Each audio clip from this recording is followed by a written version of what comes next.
பஞ்சகவியம்ங்கிறத எங்களுக்கு முதல்ல அறிமுகப்படுத்துகிற பொழுது, அதாவது வரும் நோயை தடுக்கும், வந்த நோயை போக்கும் சொல்லி அறிமுகப்படுத்தினாங்க. அப்ப அந்த பஞ்சகவியத்தை நாங்க பயன்படுத்துறதுக்கு ரொம்ப ஆர்வப்பட்டு அதை பத்தி தெரிஞ்சுக்கிறதுக்காக வேண்டி சில இடங்கள்ல போய் பார்க்கிற பொழுது அதை பத்தி தொழில்நுட்பம் எங்களுக்கு அதை எப்படி செய்யறதை பத்தி சொன்னாங்க. சாணி, நெய், கோமயம், பால், தயிர், வெல்லம் இதெல்லாம் சேர்த்து செய்யறதாக எங்கள்கிட்ட சொன்னாங்க.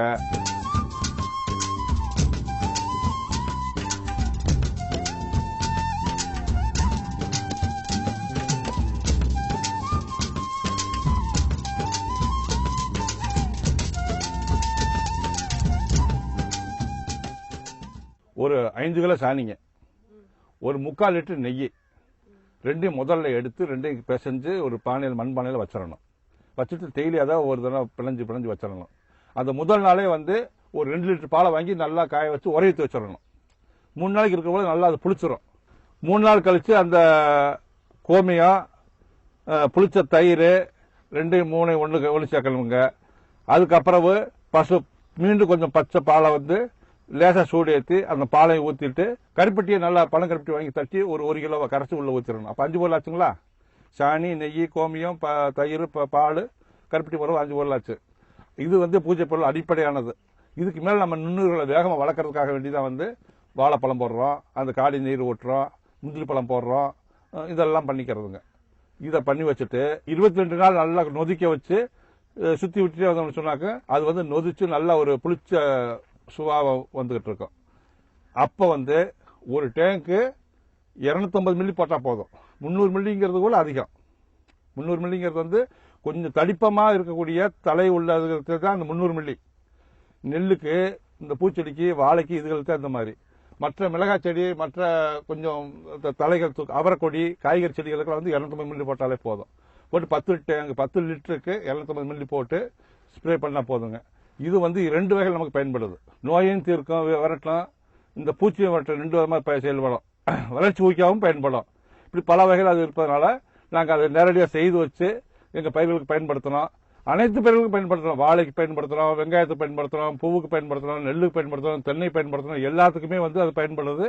நல்ல எங்களுக்கு ஒரு நல்ல தீர்க்க இதாக இருந்துச்சுங்க.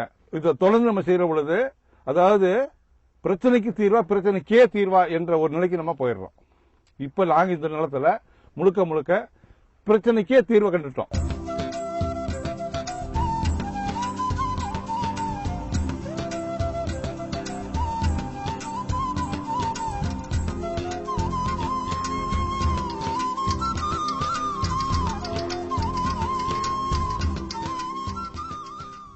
அதே போல அமிர்த கரைசல்னு சொல்லிட்டு இன்னொரு வாசகம் இருக்கிறது, இன்னொரு பொருள் இருக்கிறது.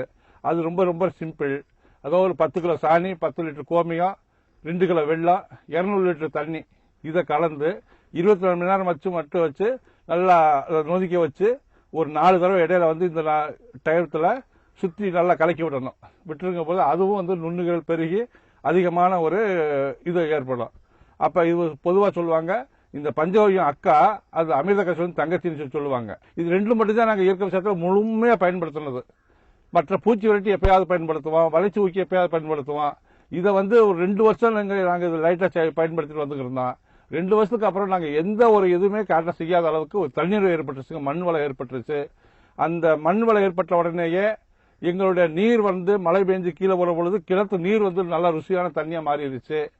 தண்ணி மாறின உடனே நல்ல தண்ணி நல்ல மண்ணுமா சேர்ந்து ஒரு தாவரத்தை நல்லபடியா உருவாக்கிருச்சு. நல்ல தாவரம் வர்ற பொழுது அது விருகுல மூச்சு தானே காற்றுல கலக்கிறது.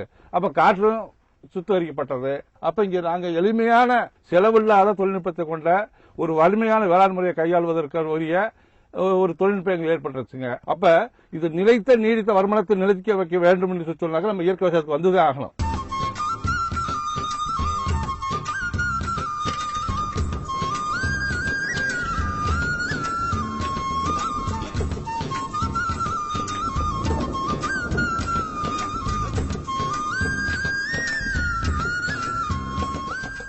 தினசரி வருமானம், வார வருமானம், மாச வருமானம், அந்த மாதிரி அடுக்குமுறை பிராரம் போடும்போது நல்லா எங்களுக்கு வருமானம் கூடுதலாக தெரிஞ்சுது. தினசரி வர்றதுக்கு பூ வருமானம், காக்கரட்டான் பூ வச்சுருக்கோம். அது வாரத்துக்கு வர்றதுக்கு வந்து வாழை வச்சுருக்கோம், கற்பூரவள்ளி வாழை. நாங்கள் வந்து மார்க்கெட்டுக்கு அனுப்ப மாட்டோம், தோட்டத்துக்கே வந்து வாங்கிட்டு போயிடுவா. காய் எண்ணிக்கை தான் வீட்லேயும் நாங்கள் கொண்டு போய் வச்சுக்கிட்டு வாடிக்கையாக வந்து வீட்டிலேயே வந்து வாங்கிட்டு போயிடுவாங்க. மார்க்கெட்டுக்கு இடைத்தரகர்கள் இல்லாமல் நாங்கள் ஓரளவுக்கு வந்துக்கிட்டு இருக்கோம். மாத வருமானத்துக்கு வந்து தென்னை 40 நாளுக்கு ஒருக்கா அந்த வருமானம் வரும். கடன் இல்லை, அந்த அளவுக்கு நாங்கள் மேல்மை அடைஞ்சு வந்துட்டு இருக்கோம்.